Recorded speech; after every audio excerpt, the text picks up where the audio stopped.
तो मैं सुबह उठते से गहरी सोच में पड़ जाता हूँ, क्योंकि मेरे को टट्टी और भूख दोनों साथ में लगती है। सुबह उठते से मैं बैठे बैठे सोचे जा रहा हूँ कि पहले क्या करूँ। मेरे से मैनेज नहीं हो पा रही है ये दोनों चीजें। फालतू फालतू की बातें आ रही है मेरे दिमाग में कि क्या मैनेजर रख लिया जाए इन दोनों चीजों को मैनेज करने के लिए। इतना सोच विचार करने के बाद मैं फाइनली डिसाइड करता हूँ कि पहले मैं जा रही हूँ। थोड़ी देर बैठ के नाश्ता पानी हो जाए। ले किराने की लिस्ट बना दो।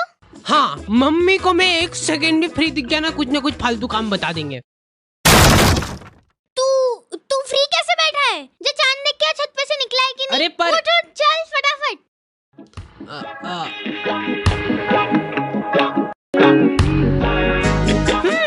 तो आ गए फिर से। तो मेरे घर वालों को हमेशा से यही लगता था कि क्या बेकूफ औलाद पैदा हो गई है यार।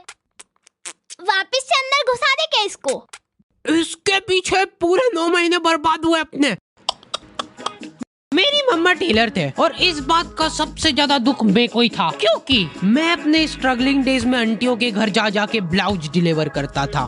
मतलब अभी भी करता हूँ। कि मम्मा आज खाने में ब्लाउज पूजा आंटी क्या दे के आता था, और रास्ते में जाते जाते गाय को रोटी भी डाल लेना, ठीक है? अब मेरा दिमाग पता नहीं किस लेवल पे चल रहा था। गाय गाय गाय गाय, ये ले आंटी जी। पूजा आंटी को रोटी डाल दी। बेचारे पूजा आंटी घर पे फोन लगा के बोल रहे हैं, भाभी ये रोटी तो बहुत ही क्रिस्पी है।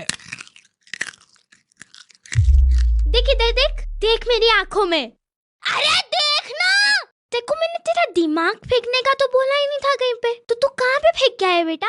कहाँ पे फेंक के आया है? तू पूजा आंटी के यहाँ रोटी डाल के आया है, तो फिर ब्लाउज कहाँ पे? वो कहाँ पे?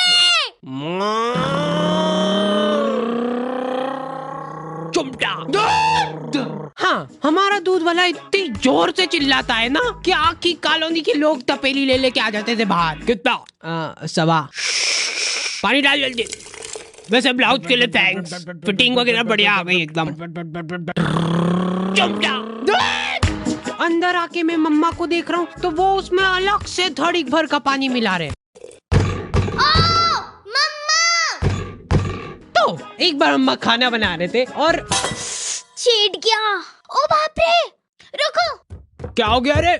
फिर से चेट गया क्या उसको? कहीं रोज कोलगेट ऐसे ही बिगड़ रहा है बस अपना। 50 बार समझा दिया यार मैंने कि जब भी खाना बनाओ तब अपना जो ध्यान है ना वो पूरा गैस पे होना चाहिए। अब गैस पे हाँ, मेरे पापा कोई भी इंसिडेंट होता है ना उसी टाइम चालू हो जाते हैं, उसी टाइम। उनको वेट नहीं करना है, हाथों हाथ सुनाएंगे वो। अभी रिसेंटली मेरा एक्सीडेंट हो गया था, ठीक है? तो पापा वहाँ आके कितनी बार समझा दी मैंने तेरे को एक ही चीज कि क्लच जब भी छोड़ो तब धीरे से छोड़ो। मैं गाड़ी के नीचे दबा हुआ पड़ा हूँ और पापा कैसे धीरे से। पर नहीं, अपने को पायलट बनना है, पायलट। अब अस्पताल में नहीं ले जा रहा हूँ, मैं तेरे को ले जाऊंगा टैटू आर्टिस्ट के पास। तेरे हाथ पे अपन लिखवा रहे पायलट। हाँ ऐसे ही है वो। तो मम्मा को चेट गई वो ऐसी कोई ज्यादा बड़ी बात नहीं है, लेकिन कोलगेट खत्म हो रहा है वो ज्यादा इम्पोर्टेंट है। और उससे भी ज्यादा इम्पोर्टेंट ये है कि ये डाई 15 मिनट रखनी है कि आधा घंटा। एक तो मैं बरगंडी कलर बोला था, काला ढूस लेके आ गया यार। ये आदमी लोग बहुत मासूम होते हैं, ये लोग हरकतें करके भूल जाते हैं, लेकिन सिर्फ तब जब हरकतें इनने खुद ने करी हो। इनको अगले दिन याद ही नहीं है कि इन्होंने क्या कांड करे कल। दूल्हे की सालियों हरे दुपट्टे वालियों, चलो। मैं टिफिन किधर रखा यार? ओए सुन रही है क्या? ओए टिफिन है किधर? निकाला भी था कि नहीं? हाँ मम्मा, ये मिल गया, इधर डिक्की में पड़ा है। अरे क्या क्या? वहाँ कहीं नहीं धो। हाथ भी नहीं लगाऊंगी मैं, बांस उठाए वो पूरा एठ वाला। ऑफिस से फोन क्या आ रहा है? टाइम कितना हुआ है? अरे यार आज की तनख्वाह काट देगा यार मेरी ये। इसीलिए मैं कहता रहता हूँ कि बिनोमो पे आज ही एक्स्ट्रा इनकम चालू करो। मैं नहाने जा रहा हूँ। अब मेरे को नहाने से प्रॉब्लम नहीं है, लेकिन मेरे को प्रॉब्लम इस साबुन से है, जिस पे से मेरे को एक एक बाल खुरेद के अलग करना पड़ता है। और सबसे रहस्यमयी बात यह है कि मेरे घर वालों में से किसी का भी बाल नहीं है ये, क्योंकि कोई मानने को ही तैयार नहीं है यहाँ पे। हो ही नहीं सकता यार। ये बाल की साइज देख, जरूर तेरी मम्मी आपका तो हो ही नहीं सकता ये, है ना? ठीक है, मेरा ही होगा। तो ये फन एक्टिविटी चल ही रही होती है, इतने में बहुत दुख होता है जब अपना कोई इतना करीबी साथ छोड़ के जाता है। मेरी चड्डी ने बाल्टी में कूद के आत्महत्या कर ली है और अभी वाली चड्डी मैं ऑलरेडी गीली कर चुका हूँ। ये सब होने के बाद मेरे पास एक ही ऑप्शन बचता है, अलग ही लेवल का मजा है वो गर्मा गर्म चड्डी पहनने का।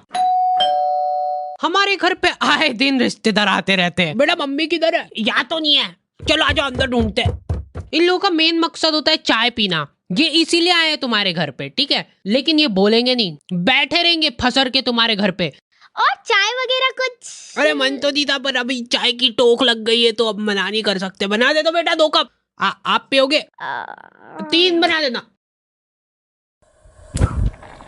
अब देखो एक्सपर्ट टिप मिल रही है तुम लोगों को। कभी भी कोई रिश्तेदार आए और तुमको चाय बनाने का बोला जाए ना, तो ऐसी ढक्का ढोर चाय बनाओ ना, जितनी बेकार तुम बना सकते हो उससे ज्यादा कोशिश करो बेकार बनाने की। क्योंकि अगर तुमने एक बार अच्छी चाय बना दी ना, तो अगली हर बार तुमको बनानी पड़ेगी। तो आधे घंटे तक बैठ के हंसी ठिठोली करने के बाद इन लोगों के पास कुछ टॉपिक बचे नहीं है। उसके बाद मेरी मम्मी चालू होती है। और आपको तो पता ही होगा, अपना हार्डी लई छोरे को बचपन से ही कब्जियत की बीमारी हो रही है।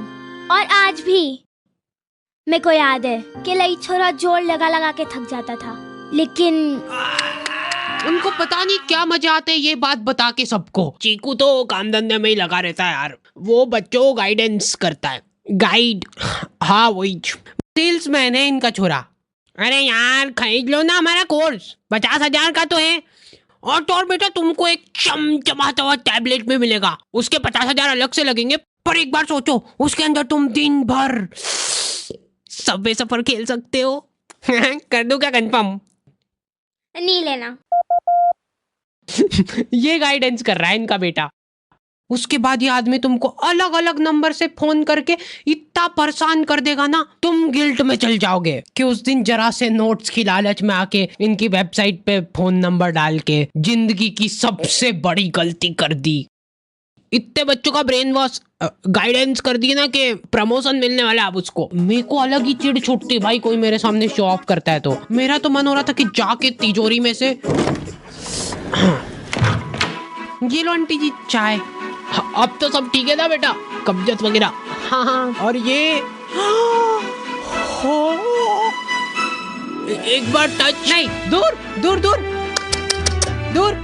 ये ले बेटा प्रसाद। हाँ। मेरी दादी जी आधी आधी रात में उठ के आश्रम जा रहे हैं और ठेठ दोपहर में आ रहे हैं वापस। पता नहीं क्या मजे आ रहे हैं उनको वहाँ पे जाके झाड़ू लगाने में। और हर रोज एक पतासा लेके आ जाते थे आश्रम से, जो कि पूरे घर में किसी को भी नहीं पसंद है।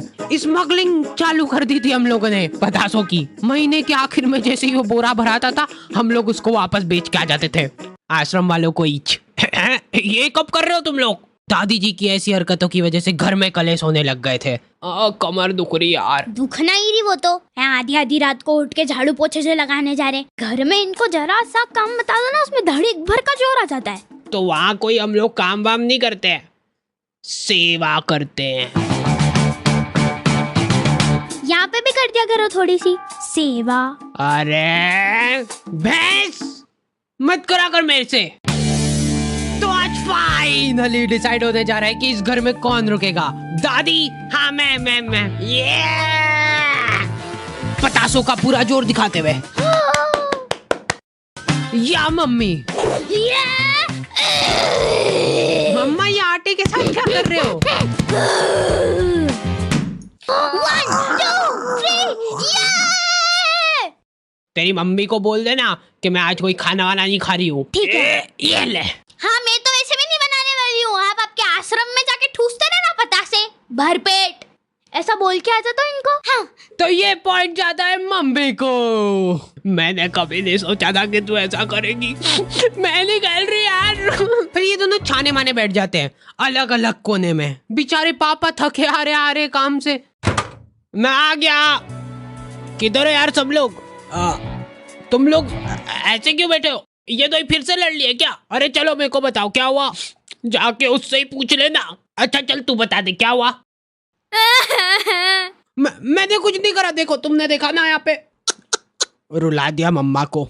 अब देखो लड़ाई झगड़े चल रहे हैं, हाथापाई पे बात आ रही है, बहुत बढ़िया बात है, लेकिन मेरे को एक बात समझ नहीं आती है कि तुम लोग खाना क्यों नहीं खा रहे हो। मम्मा खाना तू खा ले, मैं तो नहीं खा रही। बना तो दो। हाँ यार भूख लग रही मेरे को, सुबह भी टिफिन नहीं दिया। हाँ मेरी तो गलती है सब। ये रोई नहीं इस बार है ना? ये बोला ही था मैंने तो। फिर से रुला दिया मम्मा को। क्या मजे क्या आते हैं आपको? वाह मैं तो जा रही हूँ, मेरे आश्रम जाने का टाइम हो गया है, सेवा करनी है मेरे को।